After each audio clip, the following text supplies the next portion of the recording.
are being made to be the victim of a situation they are not involved, and then sent to a foster home where they again are reintroduced to trauma of being the odd ball. Our courts are contaminated with young, inexperienced caseworkers and polluted with bribes, high-priced bonuses for speedy adoption of terminated parents, and judges who don't practice law with the Constitution in their sights. This is a problem. George Washington never thought of children as pawn in the game of freedom and American values, and never had he wanted to sell them. They were from his maker, his creator. Our children are being run down for no other reason than the profits being made in some way. Somehow these government agencies make money hand over fist day in and day out. They have you go to classes that they are billing for, and there is no viable reason for you to attend. Yet when you hear an update, CPS tells you that you're further away from when you started. Reunification is your goal, not theirs. And after you go through 12+ months of grueling, painstaking classes and meetings, all while getting the slimmest amount of time to visit your child, and even worst, you are always supervised, never alone again with your child. It's awful. How do they feel, do you think? Where's the outrage? Why is nobody standing up for these families being torn apart by CPS?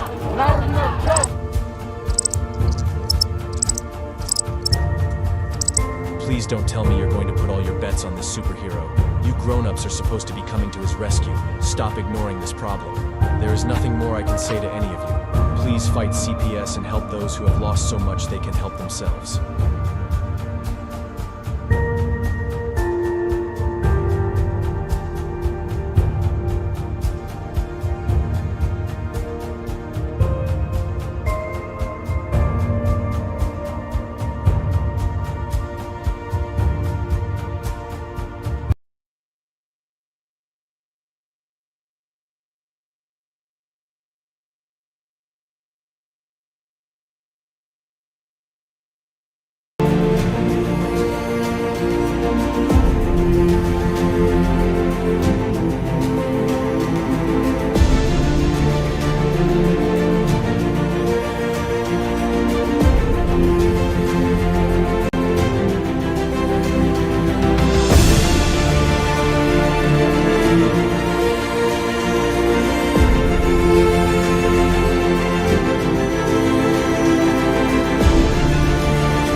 They are taking our kids every day. I shout them in and no one has a thing to say. For those who have been isolated, don't be worried, you have a voice today. So listen up everyone, here is the story. Child Protective Services is real. CPS is what they call it. They want our kids because it fills a lot of people's wallet. We all think it won't be us. We say when they come we will be so tough.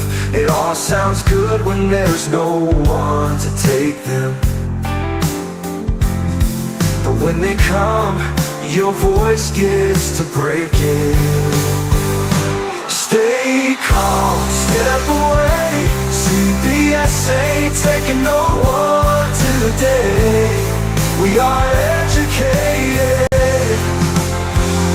Stay calm, step away. CPS, you need to leave. I know the tricks up your sleeves. You can't do what you're trying to do. We have done our homework. Don't do a damn thing without a warrant. You no longer will steal our kids this way.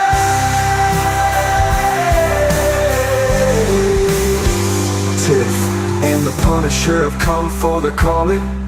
They are giving us the CPS warning. their voices loud and clear. Stop losing our kids this year. Tiff wants to fight the entire planet. She is tired of our kids being taken, god damn it.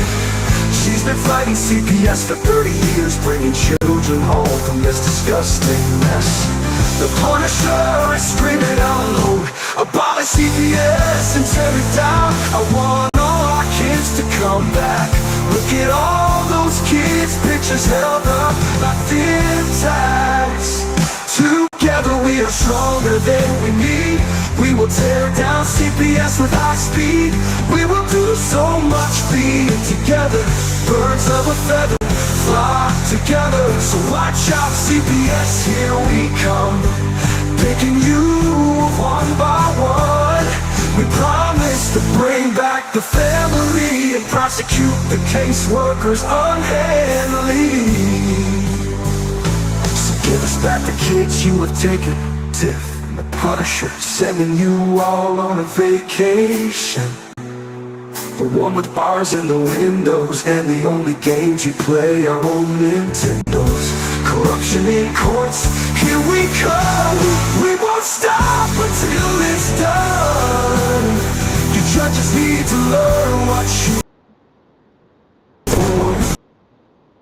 This is Tiff and the Punisher warrior. We cry out to all of you out there. We need support for a cause that many don't care. All children are being stolen way too often. So CPS, we plan on doing the stopping. Stopping.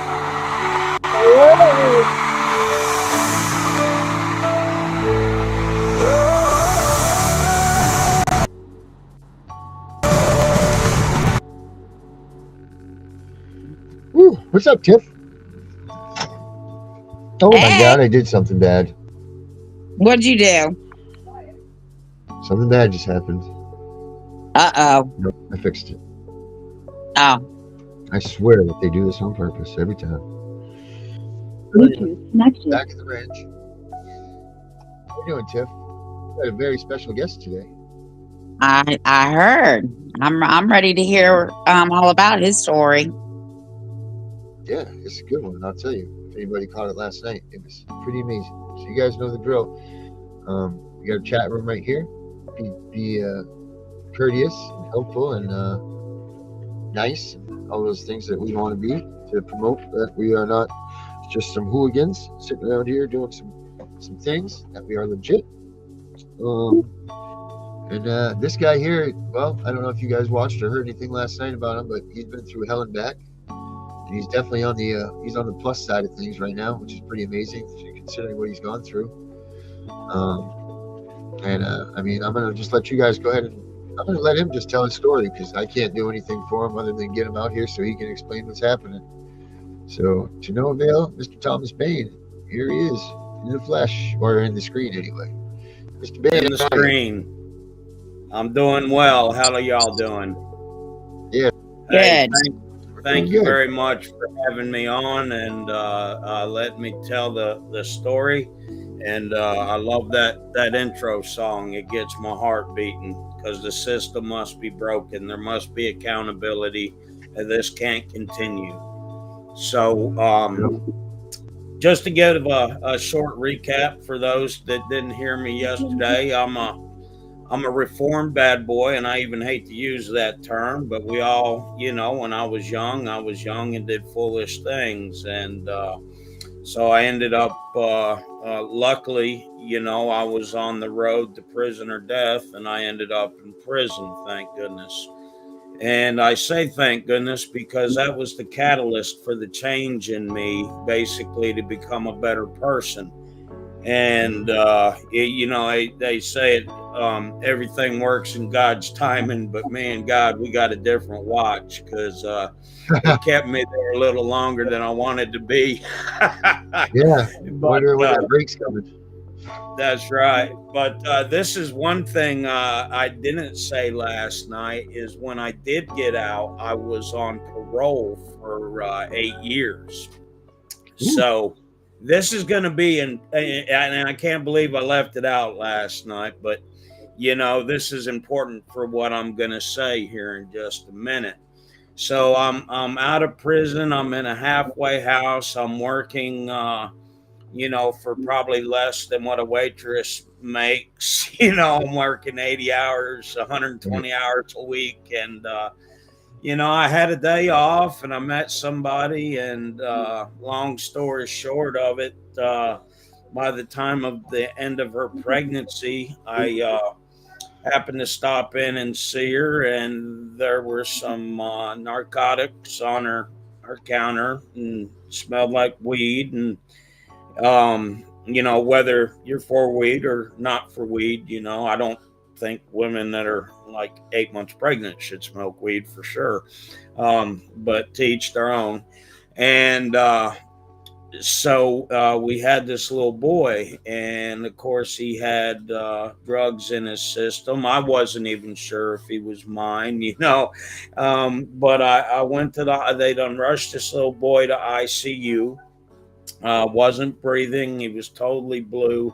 Had all these electrodes coming out his chest and air in his nose. And I looked down at him, and I could see them blue eyes, and I knew he was mine. I knew that was my son. And I said, God, whatever I got to do, I'm gonna do what I have to do to take care of this child. And at that time, I am, thinking about the future, and I'm convict, still on parole at the time, and I have like nothing more than a GED. So I did end up going back to school. I went to I was able to test in the college because I knew that, to raise this child, that I'm going to have some way of supporting him and getting a trade and all that. And prior to this, my skills were something that was not sustainable, especially if you like your freedom. So with that being said, I just knew this was my son. But the mother had called up to the hospital and said that I was not the father. They took me out of the ICU. I sat in the ICU for 3 days, waiting on that door to crack and nobody be around it. And I finally got back in there, and I was only there about 10 minutes, and that was the extent of my welcome at the entire hospital. So, I get to looking at some of these documents today, so I know this is my son. The first thing she does is gets home and files a PFA. Right off the bat, PFA. So, we haven't even gone through paternity testing or anything, and I've hired a lawyer, and I've had great legal team over the years. I've had some not so good, but it costs. It's a money factor, and that's part of the system. That system feeds the lawyers. It's just it's vicious. But so anyway, we finally had the testing done, and he was my son. I already knew that. And then she took off, and so this is what is just heart-wrenching, because there's this is your child, or it could be anybody's child. The courts have no sense of urgency. The CPS, no sense of urgency. This is just a paycheck, and not an earned one either. In most cases, I would say that. Not all, but most. And so, actually, looking at the date, it took me a full year. My son's 11 months and 3 weeks old, and I get custody of him because she's never showed up, And finally, I said this last night. I was like, yeah, I got custody of them. I was so foolish then. I was so green because I didn't know the system, and that's, a lot of people I think that are unaware of how bad this system is. If they would really just dig into it, they would see, what kind of malicious and illegal and constitutional illegal behavior. So, we of course the PFAs were dropped; they were false, but they've used this tactic throughout the years to harass me, to drain me of money, to make me miss work, and so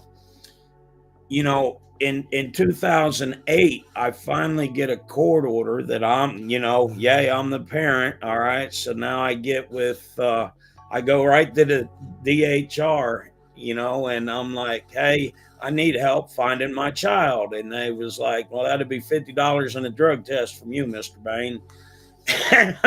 And that's no kidding. They said, we got to verify you're not on drugs. I was like, what are you talking about? I still have the receipt.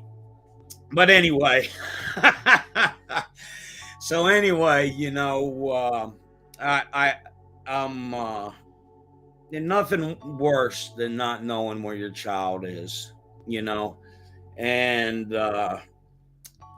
so every night I'm working, I'm going to school, I'm the smelly kid in college, I'm doing all this stuff, and so he gets to now the National Exploited Children's poster, and he goes out to several places, and long story short, the mother had taken the child to Mississippi, and she had totally changed her appearance and was dressing my son like a little girl. And it is the craziest thing because the bouncer was watching the news on his phone, and so previous to that, my son had been in the hospital in Jackson, Mississippi, and he had previously cut his finger really bad. This was the third day it had been cut. It's infected. She brings him into the hospital at 2 in the morning. So the next day at 8 in the morning, this place where I live at calls me and says, hey, we have no idea how we've gotten this report, but it says to call you because there's been a sighting of your son. And this was like an office that wouldn't even have anything to do with, I don't know if they hit the wrong fax number or what, but so sure enough, I get permission from my parole officer, who I had a most outstanding parole officer. She was very good. And, she's like, Thomas, you'll go right back if you step out of line. So, me and my dad, we rode to Mississippi, and the places we went. But I believe Mississippi is the trailer park capital of the world. Jackson, if I'm not mistaken. Not that there's anything wrong with the trailer, nothing wrong with that at all. I just, it was a pretty intense area. But so anyway, the bouncer ended up watching this news because they got a hit on him in Jackson, Mississippi. So now they've put him throughout the state, and he's watching the news, and he says, I know that's the little girl. He said, it's not a little boy it's a little girl that's missing, because he recognized her face and her name and everything. And so that's when I did get him back. And, no sooner than I get him back, she spent about 3 months in jail, while I missed out on the first 3 years of that child's life. No bonding, no anything, and definitely disproportionate. But Alabama. Yeah, I mentioned this last night. You're not from Alabama unless you've been there for 8 generations. Even some of y'all may be able to hear my accent, but I'm still a damn Yankee to just about everybody down south. But anyway, um, it was almost immediate that they give her visitation rights back, and she had supervised visitation for a couple times. The reports were horrible, and you know she finally gets unsupervised visitation against the GAL's recommendation. So it's all in who you know sometimes, or who you're related to. Not that I'm saying anybody would do anything unethical like that, but so as we go on, immediately she gets these visits, and it's like she doesn't drop him off, she doesn't pick him up, she doesn't. I'm sitting here waiting at we used a police station at first, and I would sit there and wait for hours, and then I'm like, where is my son? Where is my son?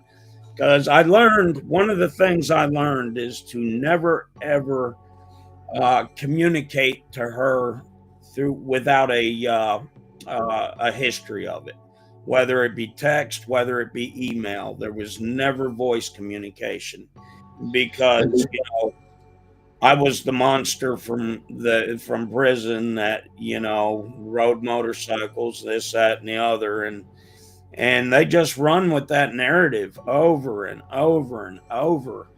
And yes, sir. Can we hold on one second, Shabane? Can we so her is whom? Who are we speaking her is? Like, just so everybody's clarified that. When I say her, I'm talking about my oldest son's mother.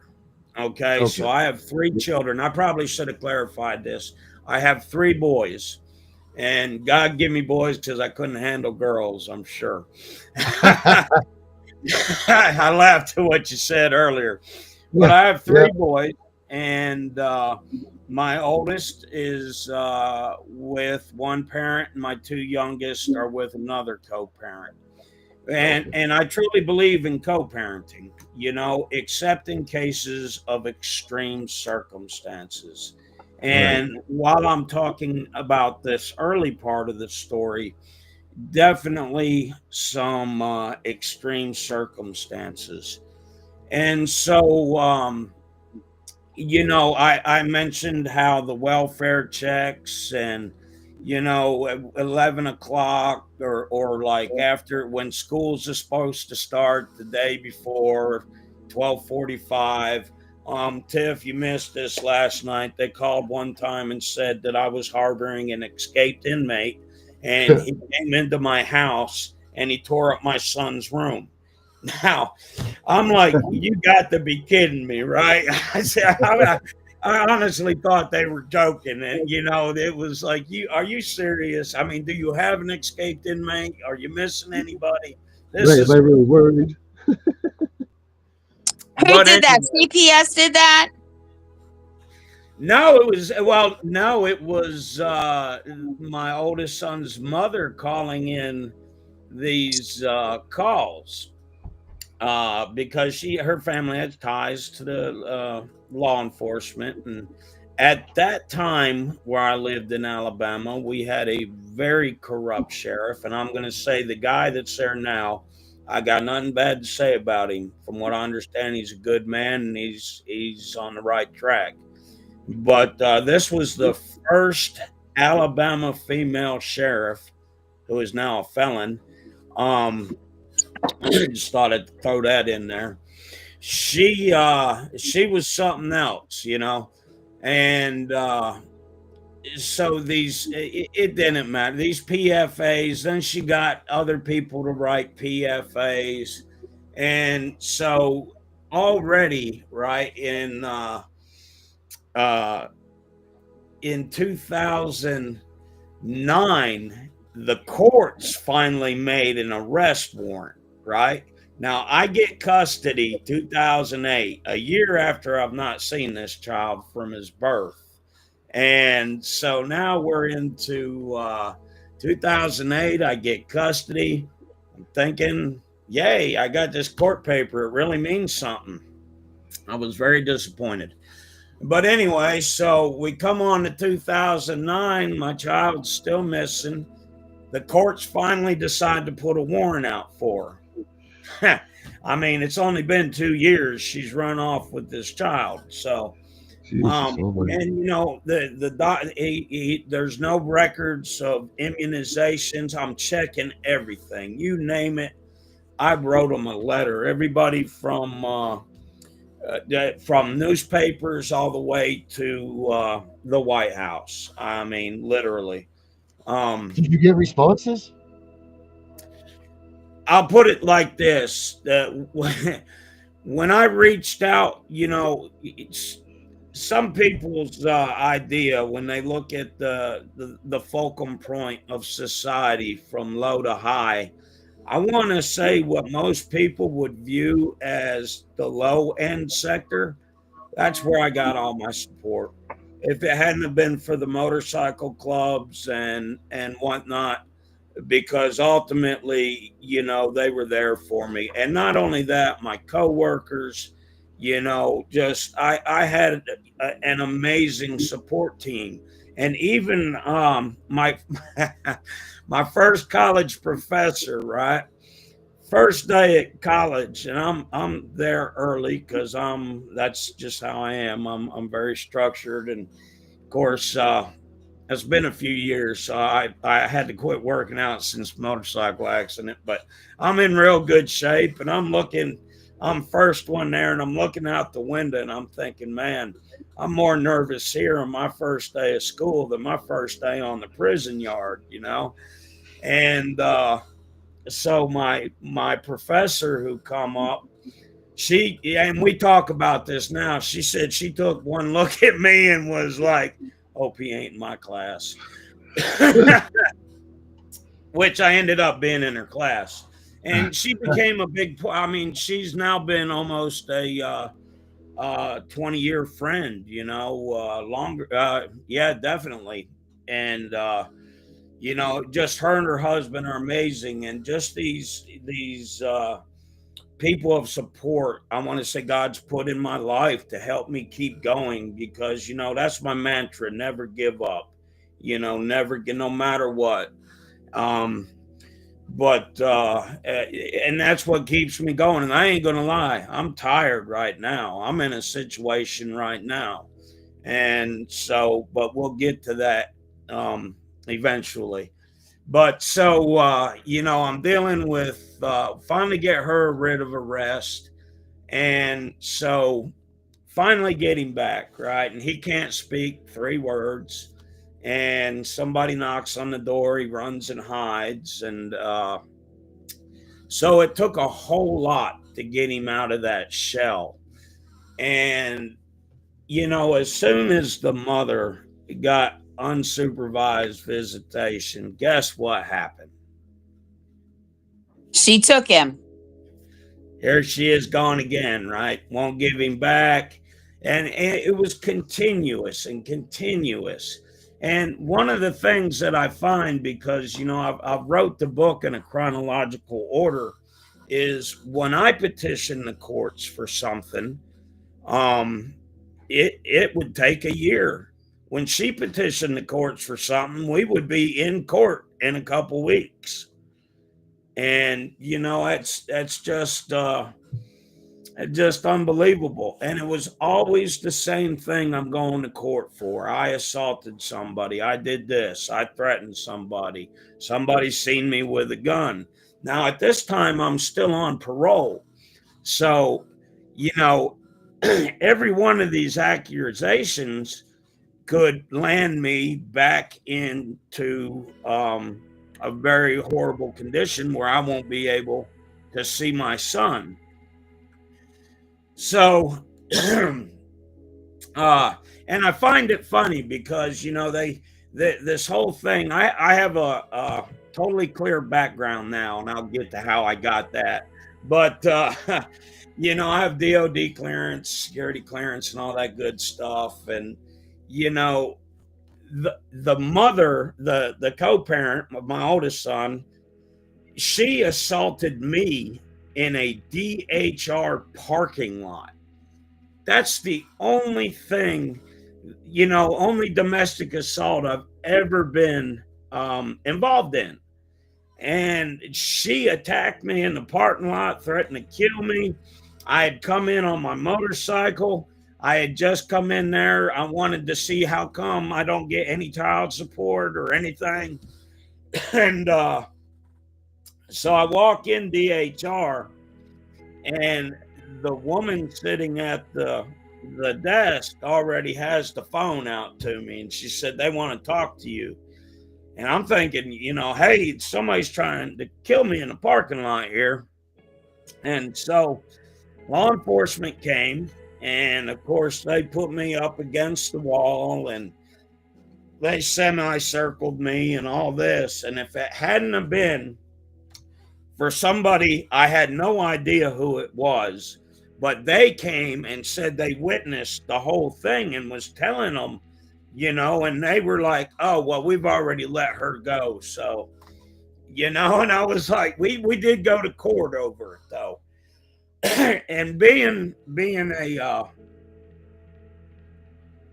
trying to get the best for my son, I settled on her going to some drug classes, because ultimately that's, you know, I think a big part of my oldest son's mother's problems. But so as we move along, you know, I also shouted out this last night that I suspected my son of being SA'd as well. And you know, I have the video on this computer, and I've been screaming it for many years. And the reason why I say that is because Maine CPS had a report of it in 2021, didn't do anything about it. And just unbelievable. But so this is the neat thing here. So we're rolling into 2013, all right? And so by this time, I already had 2013. This is the birth of my youngest, okay? So when I was looking for my son, I had met somebody, and she helped me look for my son. And we had one child named Micah. And 3 years later, we had another child named Gabriel.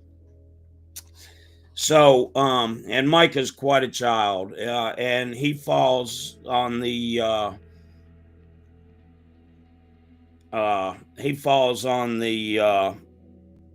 ADA protections, Native American protections, but unfortunately, those are just on paper as well. So right now, he's not in this house, or he'd probably be on my shoulder. But so here comes 2013, and I never forget this Valentine's Day in my life. Here we are, February 14th, and I go to work, and I'm doing industrial maintenance, and my parole officer calls me, and she says, "You need to come see me." And I said, "That sounds serious. Do I need to get somebody to watch the kids?" And she said, "All I'm telling you is you need to get your shit squared away and come see me." So, all right. So finished out the day. Well, no, I think I left. I left and did go see her. And so she's got this piece of paper, and it says that, I mean, it was just crazy, right? I had 1 year like parole left now. Okay. So 2014, I'm off parole. So here's the statement that somebody made, and saying that I put a gun in their mouth and said this and said that. And that person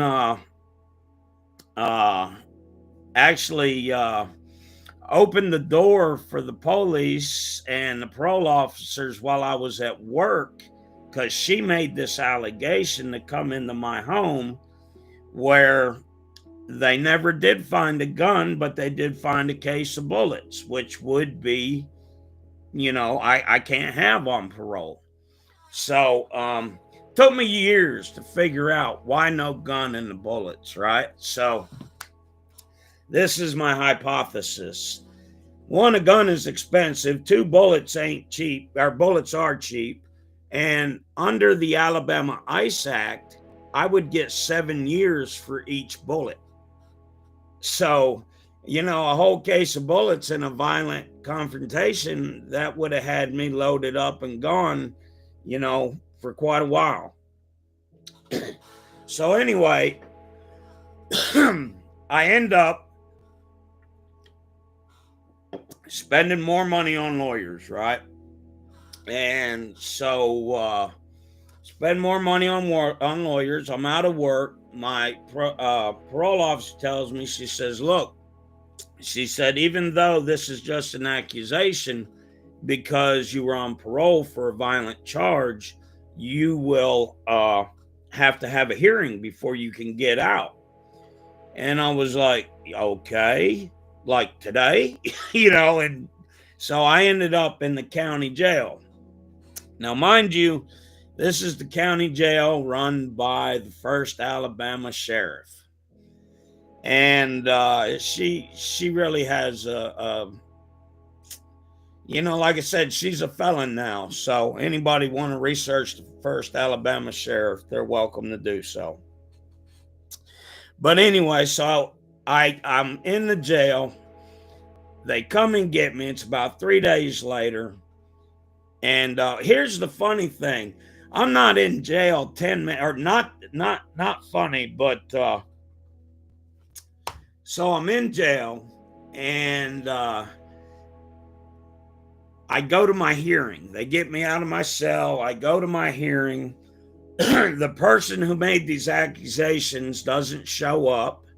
And then, they had me sit in this room all day. And then when they did finally scare her enough to show up, she was so drunk she couldn't even walk.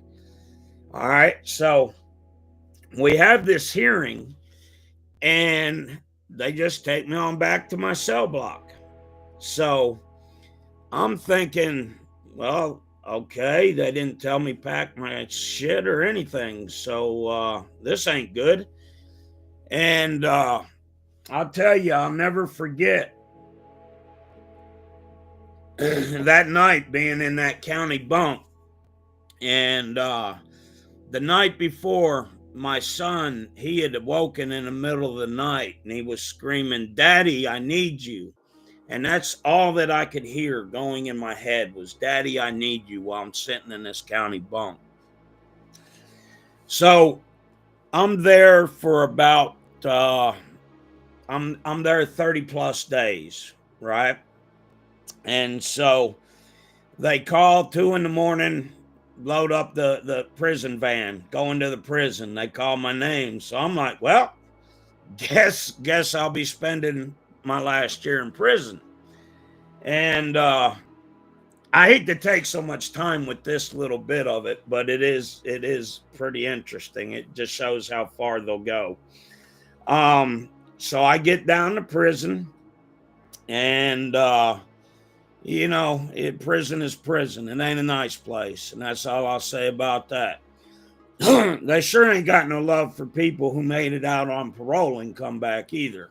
So I'm there about 2 days before my I'm able to call, because in Alabama prison, your number is attached to your phone line. So, they're recording constantly, so they can know who to charge who with a crime if you said something on the phone.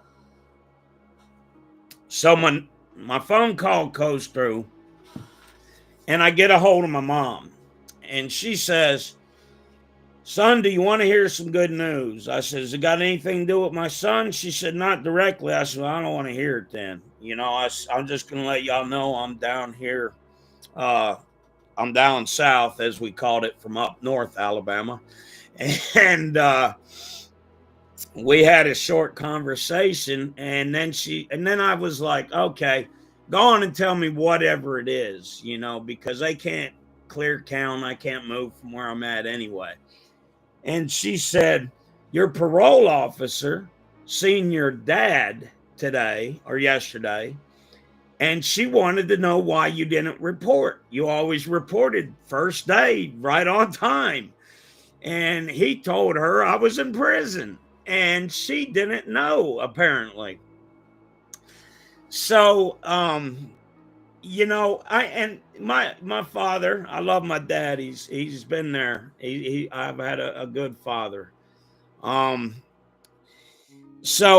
he's older, and sometimes he gets things confused. So I'm thinking, yeah, my mom tells me about this, and I'm thinking, I think Dad got it wrong. I'm going to be out as soon as I finish these 365, and no sooner than I hang up the phone, they start calling my name, and they're calling, bang, bang, call my bed number. So I'm like, what?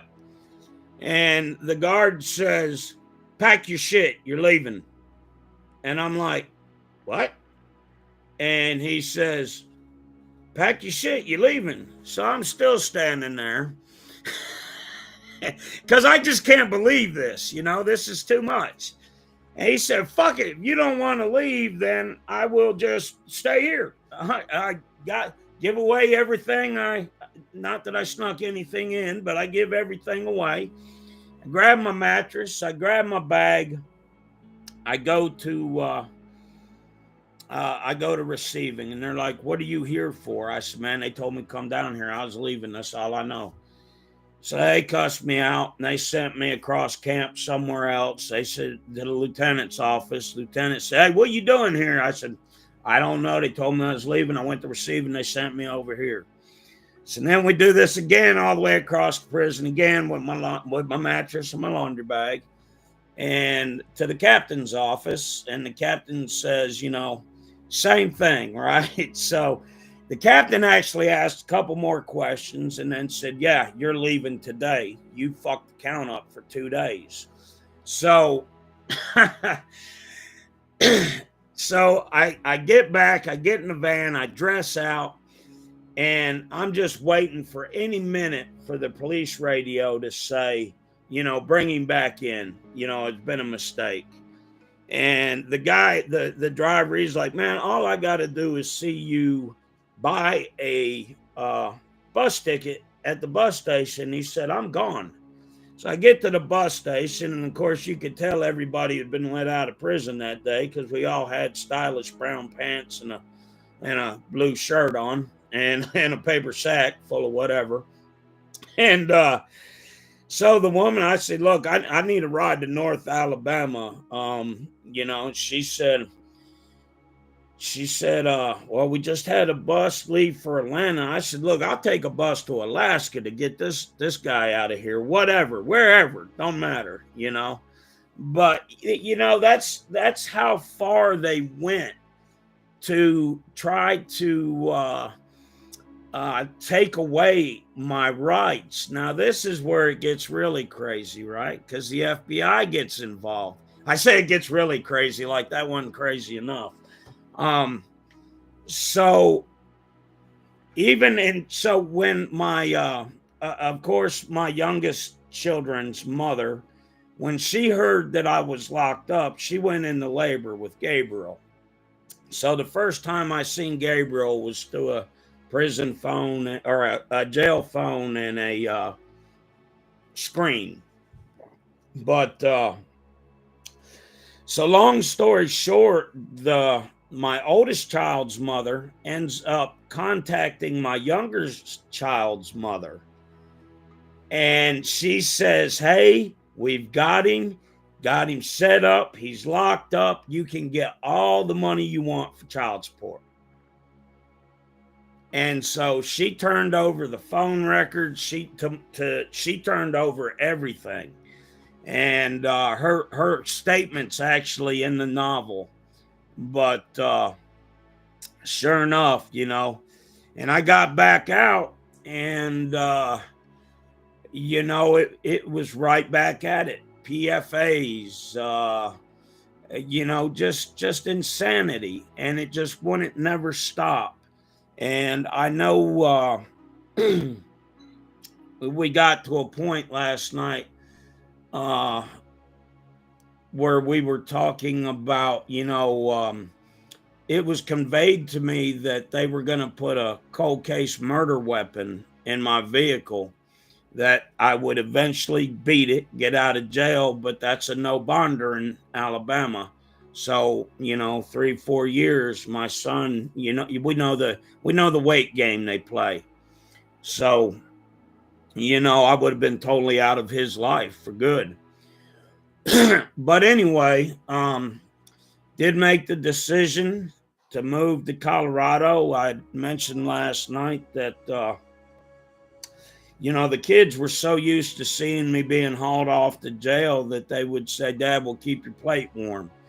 And that's horrible. Should nobody be able to do that? And just PFA after PFA, and then same thing with get a visit, she doesn't return them. Get a visit, she doesn't return them. And it was just so repetitive, and it didn't matter what I did or what I said. She didn't. It was no matter, just no matter. And I was always told that in Alabama. That's because the authorities felt like only 15 years of my life wasn't enough to give them for what I was accused of. And what I was accused of, I never did, because I wasn't even in the same room. I was just in the same house. So, so I tell the kids, we're going to move, I'm going to get a job somewhere else. And, I mentioned the cold case gun because they pulled me over and gave me a DUI under the influence of drugs. Never searched my vehicle, never gave me a drug test, never nothing. My wife, and this is when I left the school. I was talking about this last night. I'd been at a chemical plant earlier in the day for a meeting at 6 a.m. And I go to this school. I filled out my youngest son's paperwork 3 times. They want me to come fill it out again, and they'll take you. Long story short, I fill it out halfway. The officer comes in. I come outside. I don't know what made me look at his car running and think that was strange, but I got my company vehicle, and my wife was actually in front of me. And I get a mile down the street, and this guy pulls me over. And so my wife turns around and comes back, and well, I know it did mess his rhythm up, because as he got back in his cop car and he was reaching for his cell phone, he bumped his body camera on. And so he picks up his cell phone and he calls absolutely nobody in his chain of command, but he calls somebody else yet to be identified and asks them what to do with me.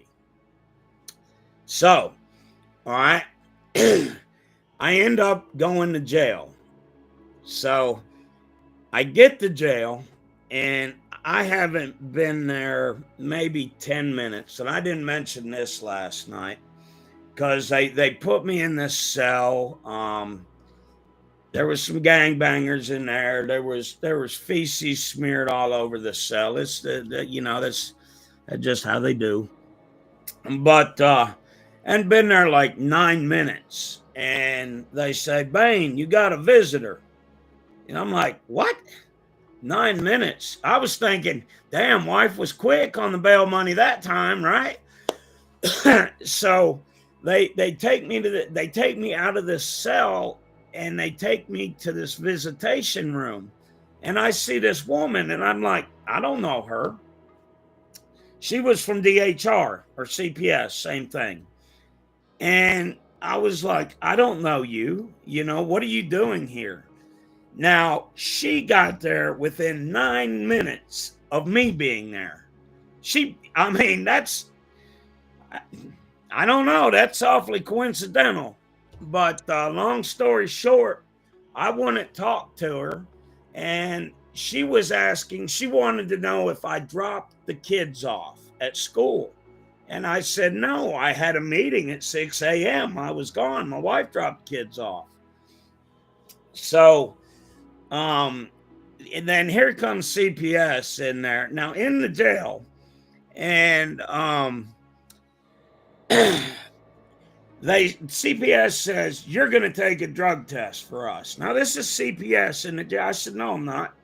All these people are looking at me. I'm like, sure ain't. They said, you're refusing? I said, no, I'm not refusing. I said, but unless my attorney tells me so, I will not go. Almost like Dr. Zeus there. Attorney says, no, I don't go.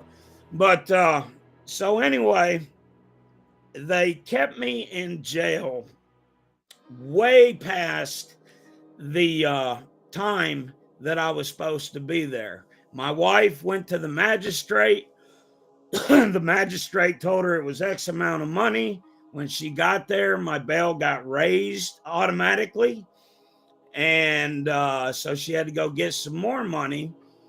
And so now this is what happened. So they've got me in jail while they're releasing me about the same time my kids are being released from school. And so, you know, I had family in Alabama. So my father was there to get my young children.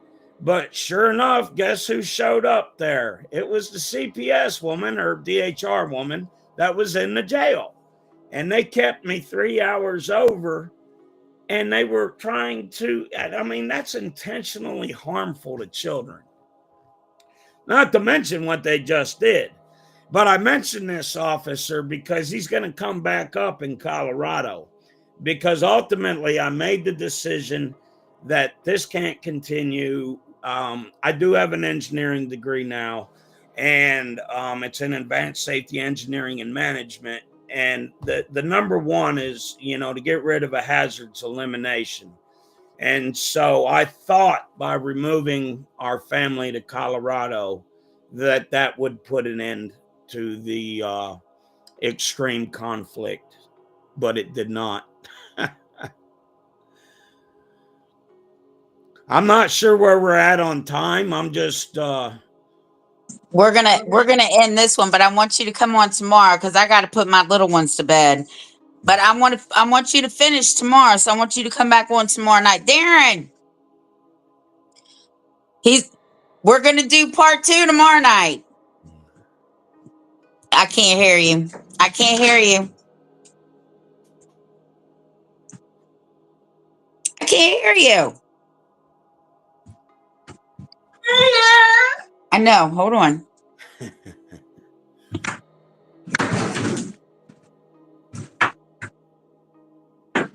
can't hear you. We're going to do part 2 tomorrow. Yes, part 2 tomorrow. I can hear everything. I cannot see anything. My screen went out. Well, yeah, So I can see you. I know, and you can see me as I'm sitting here looking through this computer trying to see everything. So, but yes, let's do part 2 tomorrow. Yeah, well, I'm going to do part 2 tomorrow, and we'll leave off right here.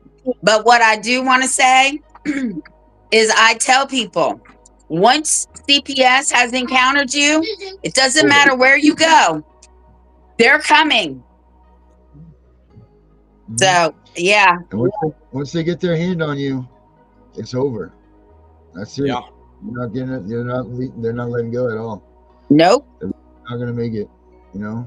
So we'll do part 2 tomorrow, and we'll leave off because now you're in Colorado. Yeah, we're going to talk about moving to Colorado. All right, so let's get on for the 9 o'clock, and we'll see you guys on the later show. But as far as tomorrow night, we're going to Colorado right here. We're going to Colorado on part 2. Part 2. Yes, ma'am. All right, so we'll see everybody for the 9 o'clock, and we are trying to get the song so we can go here. And all right. All right. Thank you, everybody. Have a good night. Thank y'all. Oh, and that's the same link for the next show. The same link you used last night, my friend. Up and on that way. Brave men put up a fight. All right. Have a good night, everybody. Bye. See you tomorrow. And now we take the sacrifice in vain. They loaded their muskets, fired them one by one. That's why we have the freedom to own a gun, but we are blowing it. These freedoms were created by those before us. They were to be something that stays. But now things are so corrupted, they're taking our rights away. Hey, Uncle Sam, where did you go? I called Washington today, but nobody's home. We all want to stand for our freedom, but nobody wants to do it today. Can't you see time is a waste and the Constitution we love is fading? Make no tread on the reality, or the USA will be the next casualty. We are here for freedom, those we will protect. Unite for the values we cherish, but watch everything perish. Our men have fought for our freedoms, many women have too. Their blood spilled upon the ground, with the news many frown. They paid a price that many won't pay. Now we are letting the cause fade away. The graves are being neglected by the actions of so many deceptive.